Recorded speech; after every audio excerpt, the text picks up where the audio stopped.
Dále, co se v té Premier League vede. Já jako jsem v chillu. Nottingham Forest na 2. místě. City na 3. Chelsea jako to je v pohodě. Brighton na 5.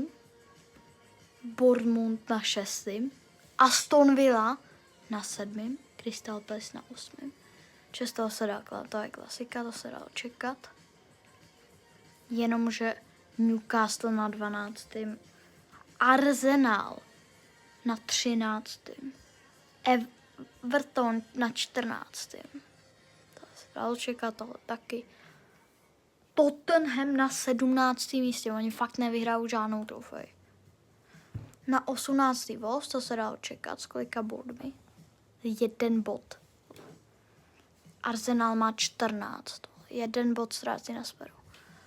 West Ham má stejně. A Sunderland, tyhle. Hej, WTF?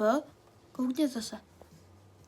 Úplně dole, jako tohle je B tým, A tým, C tým, vole, WTF?